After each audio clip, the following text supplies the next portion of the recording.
Olá, minhas amigas e meus amigos, aqui é Rodrigo Oliveira e esse é o podcast COSEMES Debate, o programa que mantém o gestor municipal de saúde atualizado nos principais temas da política de saúde no Brasil e no estado do Rio de Janeiro. Nosso entrevistado de hoje é André Longo. André é médico, clínico, cardiologista, formado pela Universidade de Pernambuco, famosa UPE, estado onde é servidor público desde 1997, com mais de 25 anos de experiência em cargos de gestão na saúde pública e instituições da administração pública. Iniciou sua carreira como sindicalista em Pernambuco, foi 2 vezes presidente dos sindicatos médicos e foi também presidente do CREMEP, Conselho Regional de Medicina do Estado. Foi secretário de Saúde do Estado de Pernambuco, com elogiado desempenho de coordenar a resposta à pandemia durante a pandemia. Foi, de fato, uma das pessoas que a gente, lá durante a pandemia do COSEMES também, dialogou e mirou como exemplo. Foi diretor da Agência Nacional de Saúde Suplementar, a Agência Nacional de Saúde, que cuida da saúde suplementar, do Instituto de Recursos Humanos. Hoje, André Longo é diretor-presidente da Agência do SUS, desde novembro de 2023. Ingressou na agência como diretor técnico interino em março do mesmo ano, com a missão de identificar e sanar irregularidades e inconformidades contratuais, administrativas e de falta de planejamento desta agência, deixadas pela antiga direção da agência. André, primeiro é uma honra e uma alegria muito grande te ter aqui e te ter nessa nova função também, da nova GESUS. O nosso tema, inclusive, é justamente para debater a nova agência do SUS, ou carinhosamente chamada de AGESUS. Desde já agradecemos a disponibilidade e seja muito bem-vindo, meu amigo. Rodrigo, é um prazer estar com vocês aqui no Rio de Janeiro. Estou no Rio de Janeiro, né? Vim fazer uma série de visitas aqui. Estivemos no COSEMES ontem, então muito bom poder complementar essa visita aqui, aproveitando a audiência de vocês, fazendo essa entrevista para o podcast COSEMES em Debate. Como você bem falou aí, né, a gente tem uma trajetória longa aí de história, né, parafraseando inclusive com o meu nome, o Longo, né, é uma longa trajetória, né, de trabalho, desde que me formei, né, e mesmo antes, já no movimento estudantil, a gente já atuava, né, em defesa da vida, em defesa do SUS, aí, militando na nossa DENEM, a Direção Executiva Nacional dos Estudantes de Medicina, onde eu tive a honra de conviver com grandes quadros que hoje estão com grandes missões, né, no governo Lula. Então, para nós é um prazer poder estar conversando aí, podendo difundir nesse momento que a gente chega nessa nova missão. A Agência Brasileira de Apoio à Gestão do SUS, a AGESUS, que foi criada por uma lei agora de julho de 2023, nós temos uma missão grande, né, e como o próprio nome dela diz, né, de apoiar, né, o Sistema Único de Saúde. É importante falar um pouco do histórico, né, dessa agência. Essa agência, André, com certeza a gente vai falar, deixa eu só rapidinho aqui, primeiro pedir para você falar um pouquinho sobre a sua trajetória. A gente sabe que é muito ligada à construção do Sistema Único de Saúde, e eu queria que você falasse um pouquinho sobre a tua trajetória. Eu falei um pouquinho rapidamente, mas um pouco o que te organiza, o que te fez ir por esse caminho. É sempre bom a gente conhecer a trajetória das pessoas que têm funções tão importantes. Bom, eu sou paraibano, né, de Patos, na Paraíba, do sertão da Paraíba, né, mas me radiquei em Pernambuco desde muito cedo. Completei o ensino médio lá em Pernambuco e me formei, como você disse, em medicina, né, na Universidade de Pernambuco, na UPE, e desde os primeiros anos, né, militando no movimento estudantil de medicina, no nosso DA Josué de Castro, e depois nacionalmente também atuando na DENEM. Quando a gente se forma, eu assumo, né, sempre as causas da defesa, né, profissional e inicialmente eu fui para a Associação Pernambucana de Médicos Residentes. Nós trabalhamos lá por um período e depois nos ligamos ao movimento médico, propriamente dito, Sindicato dos Médicos. Eu fui presidente do Sindicato dos Médicos, eleito em 2 gestões. Depois fui ao Conselho Regional de Medicina, fui presidente do Conselho Regional de Medicina, né? E depois fui conselheiro federal do Conselho Federal de Medicina. Quando recebi, então, o convite do então ministro da Saúde, Alexandre Padilha, para assumir a Agência Nacional de Saúde Suplementar. Fui diretor de gestão da agência, depois fui diretor de produtos e presidente da agência durante 2 anos, aqui no Rio de Janeiro. As experiências, né, nessa missão aí, nesse período, nessa trajetória, fizeram com que o então governador Paulo Câmara me chamasse para assumir uma função de gestão lá em Pernambuco. Eu cuidei do sistema de saúde, dos servidores públicos, né, lá de Pernambuco, depois que saí da agência. E por um bom trabalho que nós fizemos, nós fomos, em seguida, convidados para ser secretário estadual de saúde. Eu tenho a honra de ter conduzido, né, a saúde pública lá em Pernambuco, num período de muita dificuldade, que foi o período da pandemia da Covid-19, né, da emergência. Nós tivemos que montar uma resposta à emergência num período de grande adversidade, vencendo e lutando contra o negacionismo vigente no governo federal naquele momento, né, que não tinha uma coordenação nacional, né, clara, né, para a nossa população. E nós tivemos que juntos, inclusive, e aí é preciso trazer aqui a importância do COSEMES lá de Pernambuco e dos COSEMES como um todo na articulação bipartite, né, que foi muito importante na medida que não havia uma coordenação federal que a gente pudesse articular Estado e municípios a resposta. E Pernambuco, felizmente, né, teve uma das menores taxas de mortalidade do Brasil. O Brasil como um todo, né, teve uma resposta que a gente pode considerar uma resposta ruim, mas o Sistema Único de Saúde, onde teve melhor articulação entre Estado e municípios e onde respeitou a ciência e combateu mais o negacionismo, que foi inclusive no Nordeste, nós conseguimos, né, resultados um pouco melhores diante da gravidade daquela crise. Então, realmente é uma experiência grande, tanto no sistema público, mas também passando até pelo sistema privado, né? E nós convivemos muito tempo durante a pandemia, né, com a Fiocruz. A Fiocruz foi um dos baluartes nessa resposta também lá em Pernambuco. A Fiocruz Pernambuco tem um grande destaque. Então, tivemos uma proximidade com a ministra Nízia Trindade, né, que foi chamada pelo presidente Lula para essa missão. E por isso, né, provavelmente, né, por esta proximidade, por essa resposta, a gente foi convidado num momento de dificuldade lá que passava a agência naquele momento, a chamada ADAPS, naquele momento, para que a gente pudesse contribuir com a sua reestruturação.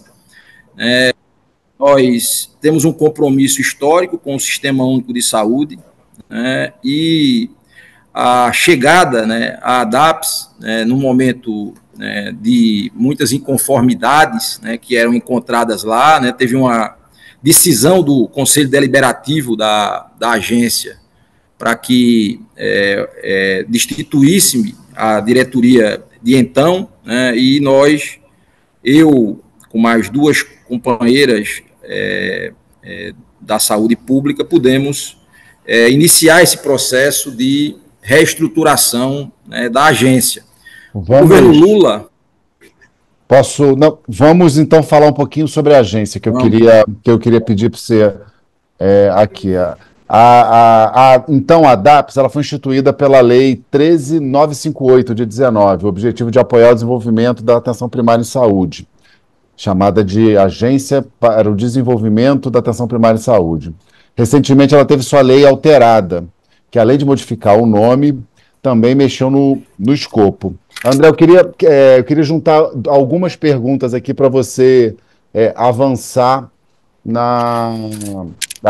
avançar um pouco nesse histórico. Primeiro, falar um pouco sobre qual foi o objetivo da criação da ADAPS, falar um pouco sobre os problemas que levaram à intervenção em sua diretoria, que você já vinha falando, e depois eu queria que você falasse também sobre a nova lei, a 14.621, de 2023, que muda o escopo da ADAPS. Então, eu queria que você falasse, só repetindo, do histórico da agência da ADAPS, da sua crise, vamos dizer assim, e do processo de solução de qual você participou, e depois dessa proposta de reformulação para a GESUS.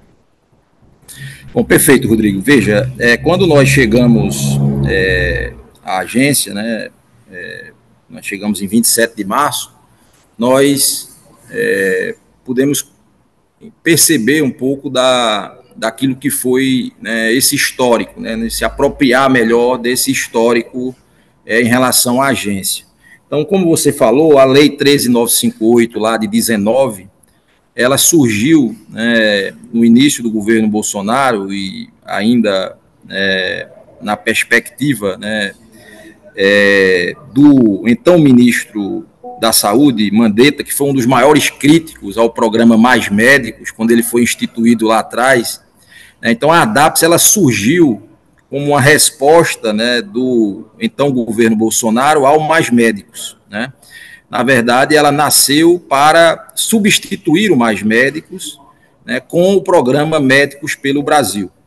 Obviamente que, em seguida, veio a pandemia, né, e uma reação forte, né, de muitos prefeitos fez com que eles não pudessem, né, acabar, né, com o Mais Médicos. Então, o Mais Médicos ele resistiu muito pela luta, né, dos prefeitos, das confederações dos municípios, que reagiram, né, a isso. Com a pandemia também, o projeto de instalação da agência, que foi criado em 19, ele foi adiado.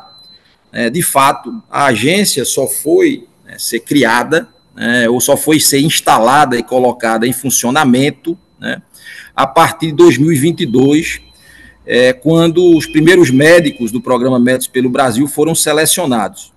E aí, com uma série de problemas, né, que vão desde sua concepção, planejamento, né, e a própria execução, né, dos atos, né, da então diretoria, né, da agência, que nós pudemos identificar quando chegamos lá. Isso tinha sido já alvo de análise do Conselho Deliberativo da agência com a mudança de governo, e então, por uma série de irregularidades administrativas, né, inclusive com uma discussão sobre o mandato que estava expirado, né, da então diretoria, o Conselho Deliberativo fez com que se instalasse uma diretoria provisória. Eu fui, então, convidado para compor essa diretoria, uma diretoria chamada Diretoria Técnica da agência, né, e nos deparamos, né, com uma missão que era bastante árdua, né, por tantas inconformidades que existiam lá. A maior delas, né, a questão que envolvia a contribuição previdenciária dos bolsistas, né, que desde o início, né, não foi trabalhada como se devia, e os bolsistas sequer tinham sua contribuição previdenciária reconhecida pelo INSS, né? Então, isso gerou uma série de problemas, ainda tem gerado problemas, né, para uma solução, né, dessa situação, tendo em vista que há uma discussão, inclusive, sobre a alíquota adequada para o desconto desses bolsistas. Essa é uma situação que, inclusive, hoje está judicializada, né, na perspectiva de que a gente consiga resolver isso, ainda nos próximos dias, eu posso dizer para você, no próximo mês a gente tem uma expectativa de estar solucionando em definitivo essa questão. Mas é um problema sério, né, como esse, eram essas irregularidades, né, de tanta monta, porque você imagina o que é que você ter 5 mil médicos bolsistas que sequer, né, estavam com garantia de seu direito previdenciário.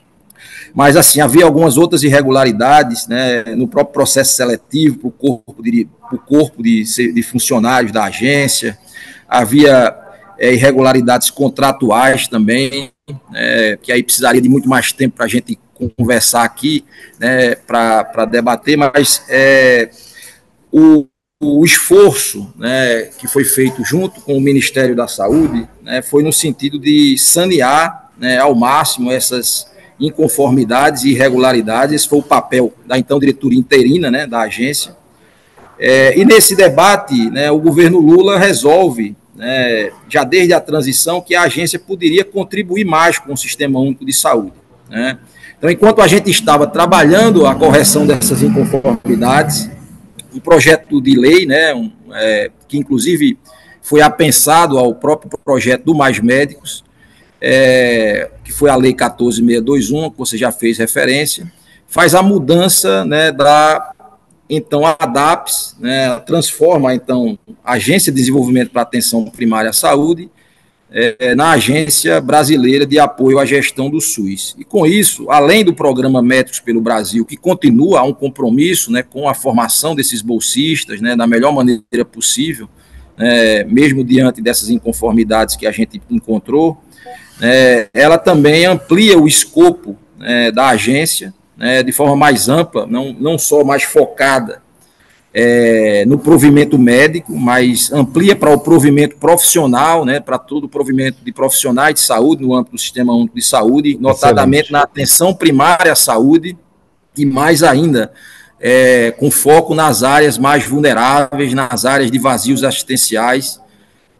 E, além disso, né, além dessa ampliação para a atenção primária à saúde, podendo apoiar a atenção primária à saúde, nós ganhamos um destaque na legislação para poder atuar em territórios indígenas, ou seja, como apoio operacional, né, para o saúde indígena, né,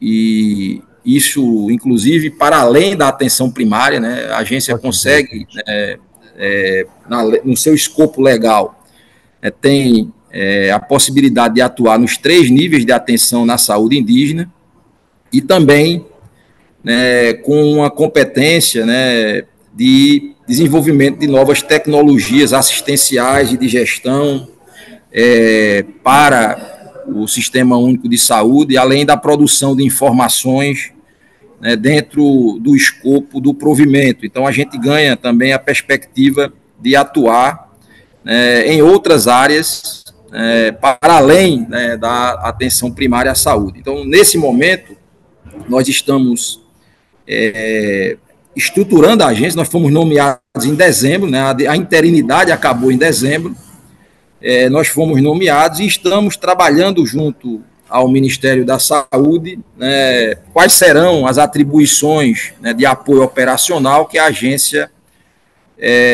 irá desenvolver ao longo deste segundo semestre e nos próximos 2 anos do nosso mandato à frente da agência. Eu acho que o diálogo tem sido muito importante, né? A gente está conversando, né, com as diversas secretarias finalísticas do Ministério. É importante dizer que a AGSUS, ela é um braço operacional, né, do Sistema Único de Saúde, ela não faz as políticas públicas de saúde. Talvez isso tenha sido uma confusão da origem da ADAPS, ela se confundiu, né, a agência confundiu-se com uma política, né, e isso, né, com certeza não é o papel, né, de uma agência de apoio, né, como a nossa. Então, as políticas públicas continuam sendo definidas pelo Ministério da Saúde, pela SAPS, na atenção primária, pela CESAI, na saúde indígena, pela CEIDIGE, recém-criada, na questão da saúde digital, pela CEGETS, na questão do trabalho da educação em saúde, e a agência está se colocando como, né, foi colocada como um ator, né, como um braço operacional para a execução de alguns programas e projetos que estejam absolutamente alinhados com a política pública de saúde brasileira a partir da definição do Ministério da Saúde. E o que é que garante isso? O que garante isso é a governança da agência. Além da diretoria executiva, que hoje é composta por mim na presidência, pela doutora Luciana Maciel, que veio do Ministério da Saúde para compor a agência na nossa diretoria técnica, e o doutor Williams Pimentel na diretoria de operações, a governança da agência, no seu conselho deliberativo, ela tem as secretarias finalísticas do Ministério lá representadas. Então, o Conselho Deliberativo da agência é composto por 12 membros, dos quais 6 são secretários finalísticos do Ministério da Saúde, e alguns são titulares, outros são suplentes, né, são componentes lá do nosso grupo, né, do Conselho Deliberativo. Além disso, está o CONAS, com a representação, né, dos estados, o CONASEMES, com a representação dos municípios, o Conselho Nacional de Saúde, e nós temos também a representação, né, dos médicos, compondo lá o Conselho Deliberativo, por conta da origem, né, da agência, ela nasceu muito focada em médicos, e aí a composição tem as 3 entidades nacionais médicas. É uma questão que garante, né, na sua governança, a sua finalidade pública. A agência, ela, na lei, ela nasce sem uma orçamentação própria no Orçamento Geral da União. Então, ela atua através de contrato de gestão, ou seja, ela vai apenas atuar naquilo que for expressamente contratualizado, nesse momento, com o Ministério da Saúde, mas abre, inclusive, possibilidade também, não é o foco nesse momento, mas para a contratualização também dos outros entes federados, como o Estado e como municípios. Então, esse escopo amplo, né, mais ampliado, mas com a legislação trazendo, né, uma finalidade pública garantida de apoio à gestão e não de fazer política, e sempre alinhadas às diretrizes que forem traçadas pelo Ministério da Saúde. Muito bom, André. Queria te pedir agora, a gente agora vai fazer um bate-volta rápido em algumas perguntas para a gente caminhar para o fim. Ainda tem algumas perguntinhas aqui. Você já falou sobre a governança, aliás, de forma muito importante. Uma das atribuições, talvez a primeira, é o programa Médicos pelo Brasil. Eu queria te pedir 2 questões. Primeiro, se avaliasse o programa até agora e me apontasse as perspectivas desse programa para o futuro. Bom, o entendimento hoje que nós temos, inclusive já em diálogo com a Secretaria de Atenção Primária à Saúde, né, é que nós temos a convivência de 2 programas de provimento federal. Né? Nós temos o programa Mais Médicos, que no seu pior momento, vamos dizer assim, né, no final do governo passado, ele tinha 8 mil médicos. Né? E o Médicos pelo Brasil, no seu melhor momento, vamos dizer assim, que foi dezembro, né, ele tinha 5 mil médicos. Então, ele não conseguiu, em nenhum momento, suplantar o programa Mais Médicos. Né? Ele tem uma característica que foi trazida pela lei, né, que é de poder, ao final do curso de formação, né, poder transformar estes médicos bolsistas em médicos seletistas, né, desde que cumpridas as etapas que lá estão previstas na lei, inclusive uma prova final, e nós estamos discutindo como é que se dará essa prova final do Médicos pelo Brasil para a possível... Né, para o possível Quanto tempo tem que ficar para conseguir virar seletivo? Na verdade, o programa ele foi definido para 2 anos, né, desse curso de especialização, que foi desenvolvido, né, pela Fiocruz, junto com a equipe, então, dirigente, para, ao final de 2 anos, haver o aproveitamento deles como médicos seletistas a partir de uma prova final. Essa prova final, ela não está muito bem clara na lei, quem faz essa prova final, se é apenas a prova da própria Fiocruz ou se haveria a necessidade de fazer a prova da Sociedade Brasileira de Medicina de Família e Comunidade. Esse é um processo que a gente está ainda em discussão para que esse médico especialista, né, em saúde da família, né, formado no curso, pudesse, então, assumir uma posição de médico seletista da agência. Mas o governo federal tem feito esse apoio emergencial, né, de forma muito importante. Para se ter uma ideia hoje, né, esse é um dos grandes marcos desse primeiro ano do governo federal, né, na área da saúde. Hoje você já tem 24 mil médicos. Veja que a gente terminou dezembro, né, de 2022, né, com cerca de 13 mil médicos. Isso. 8 mais 5, né? 8 mais 5. Hoje a gente já tem mais de 24 mil médicos, né, com uma força muito grande, né, de colaboração, né, para a estruturação, para uma reestruturação, eu diria, dos programas de saúde da família no Brasil. E há uma perspectiva ainda de ampliação desse número, né, e a agência quer se colocar, né, nesse campo, né, como um agente, né, de fixação desses profissionais para garantir a longitudinalidade né, do cuidado, né, a partir de uma fixação de alguns desses médicos, né, de um contingente desses médicos, em áreas que vão ser definidas ainda pelo governo federal. A legislação trouxe, Rodrigo, que haverá uma portaria, né, que inclusive terá que ter aprovação em comissão intergestores tripartite, dizendo onde serão as áreas de atuação da agência no provimento. Então, desses mais de 4 mil bolsistas que a gente tem hoje, né, e que tem a perspectiva, né, de terminarem o curso de especialização, nós vamos ter que definir para onde eles irão atuar na eventualidade da situação de se tornarem siletistas, né? Isso é uma questão que ainda está em debate e vai ser um debate tripartite que deverá ocorrer agora nos próximos meses.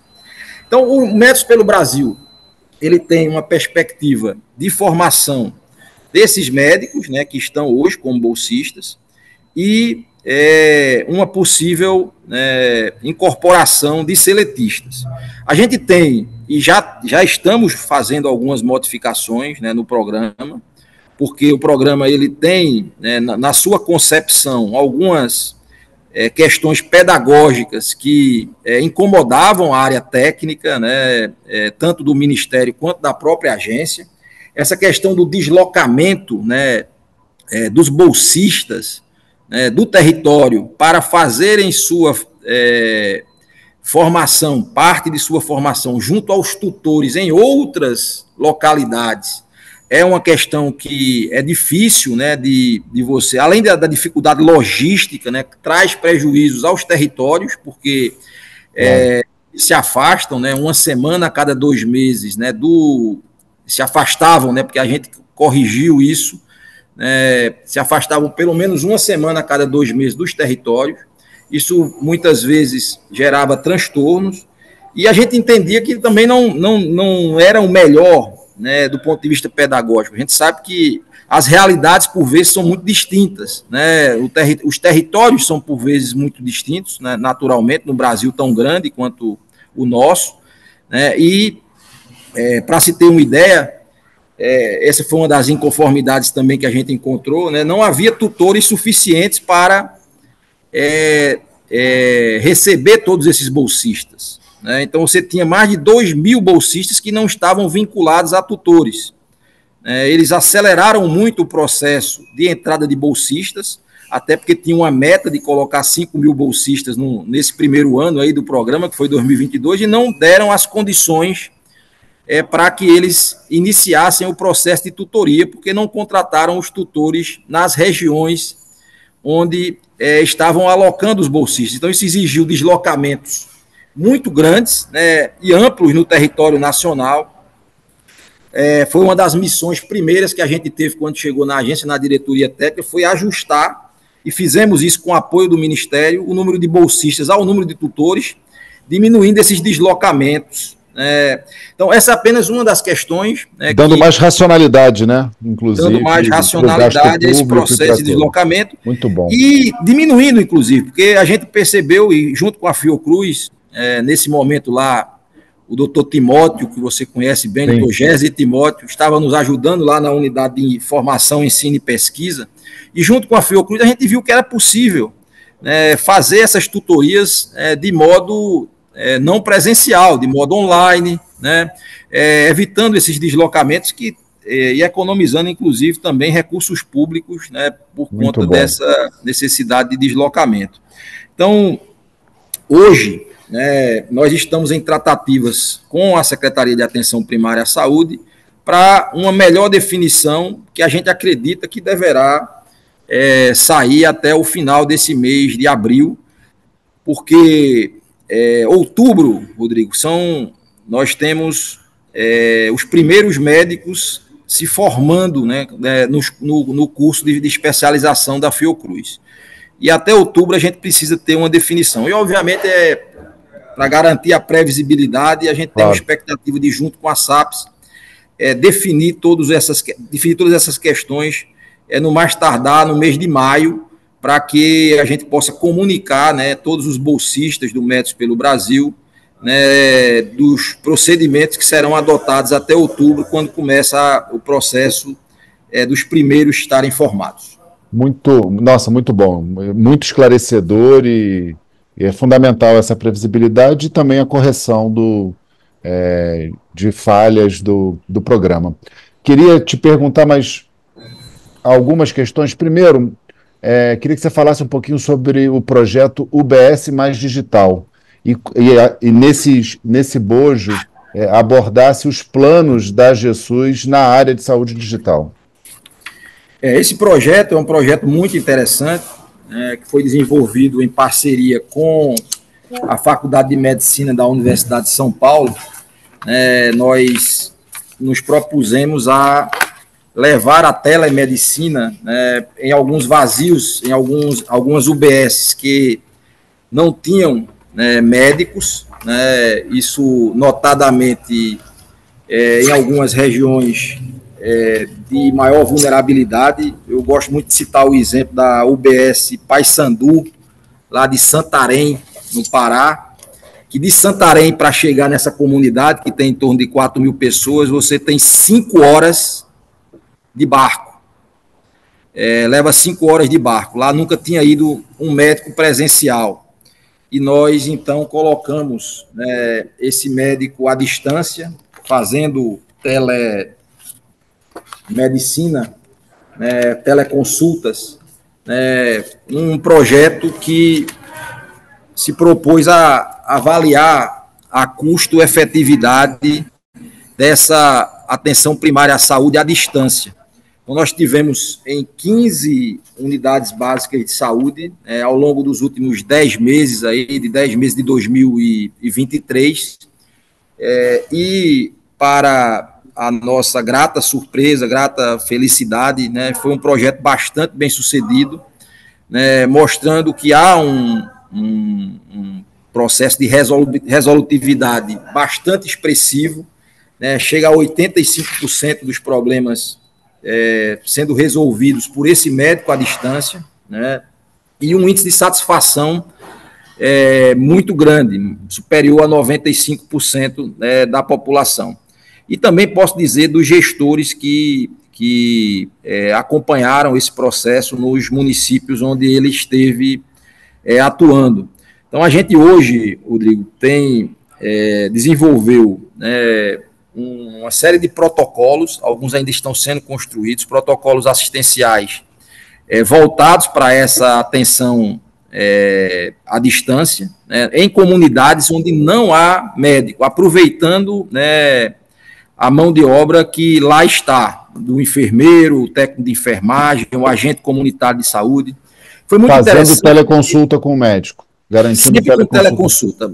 A partir do núcleo de saúde. Nesse primeiro momento foi o núcleo de saúde digital da USP, Os médicos de saúde da família estavam lá na USP, mas eles se integravam ao território de forma virtual. Então, eles conheciam o território, faziam visitas domiciliares, inclusive, utilizando tablet, utilizando celular. Havia reuniões com as equipes, as reuniões que são usuais no programa de saúde da família, eles eram feitos também à distância. Então, o médico assumia realmente esse papel de liderança junto aos trabalhadores que estavam lá em campo.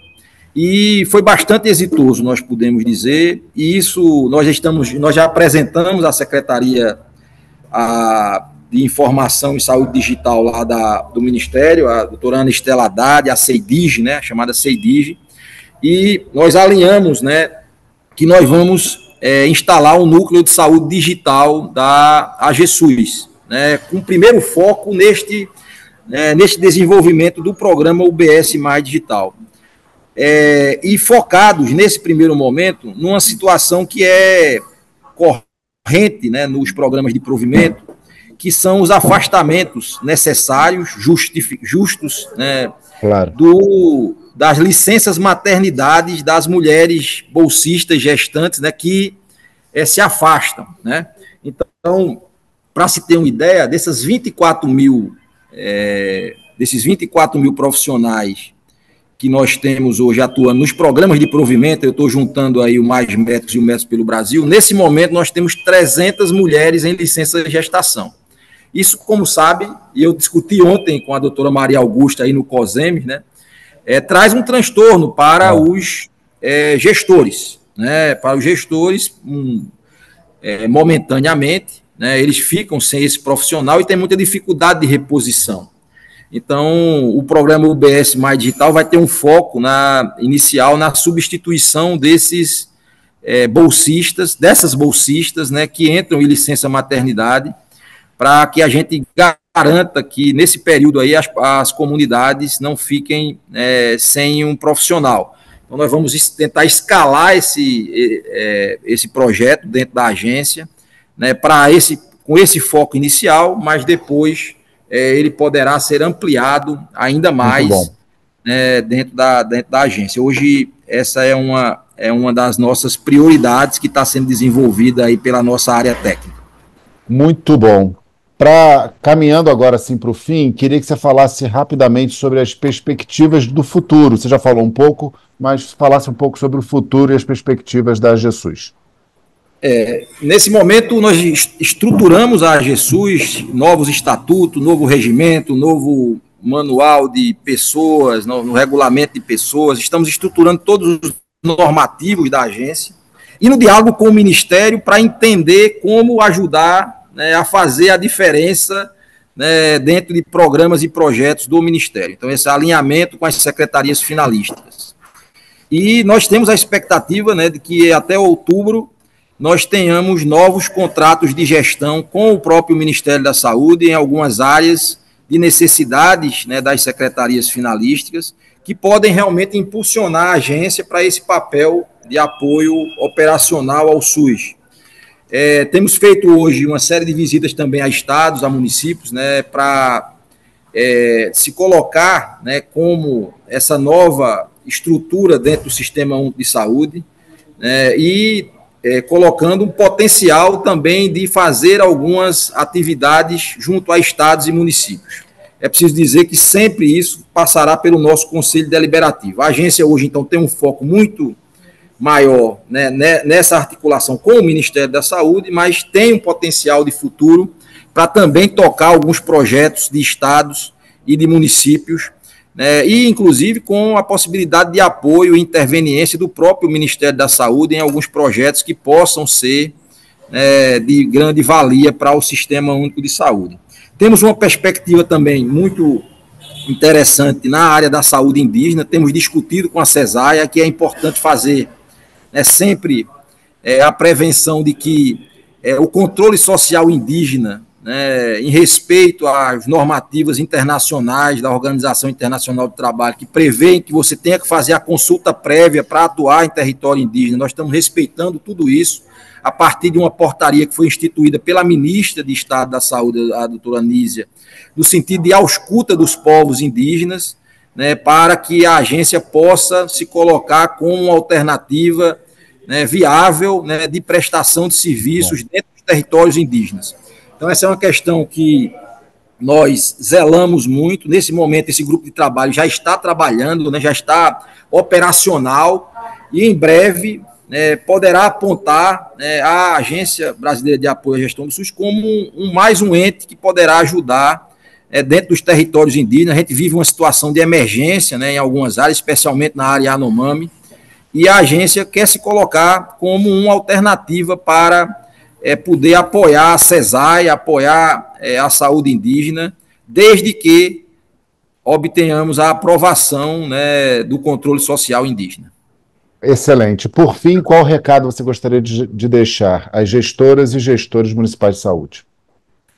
Bom, a gente está se apresentando, né, como um novo braço operacional para a gestão do SUS, né, com absoluto alinhamento, né, tripartite, ou seja, com as diretrizes, o planejamento, todos os processos sendo acompanhados pelo Ministério da Saúde, pelo CONAS, pelo CONASEMES, né, e isso também garante uma segurança, né, nas áreas em que a gente for atuar, porque está em absoluta consonância com, né, a estrutura orgânica do Sistema Único de Saúde, e a gente quer se colocar como uma alternativa, como um braço operacional para ajudar em programas e projetos que possam fazer a diferença dentro do Sistema Único de Saúde. A gente só entende uma agência como essa como um potencial, né, muito forte de fazer a diferença em termos de qualidade, de eficiência, de agilidade, né, para o Sistema Único de Saúde. Assim, a gente espera, né, poder contribuir, né, com a melhoria dos indicadores do Sistema Único de Saúde nos territórios. Nossa, André, queria agradecer muito. Valeu muito a espera, né? Para quem não está nos acompanhando, a gente teve alguns contratempos de agenda para conseguir marcar, mas eu queria te agradecer muito e dizer que valeu muito a espera e foi excelente, muito esclarecedor, e com certeza a gente vê na AGSUS uma potência e a possibilidade de ser, de fato, talvez o braço operacional que esteja faltando para a integração de ações estratégicas, inovação e talvez até ações regionais, né? Queria agradecer muito. Esse foi o nosso COSEMES em Debate, agradecer a atenção de todas e todos, um forte abraço e até logo. O COSEMES Debate é uma realização do Conselho de Secretarias Municipais de Saúde do Estado do Rio de Janeiro, COSEMES RJ. Apresentação e roteiro, Rodrigo Oliveira. Apoio e edição, equipe de comunicação do COSEMES.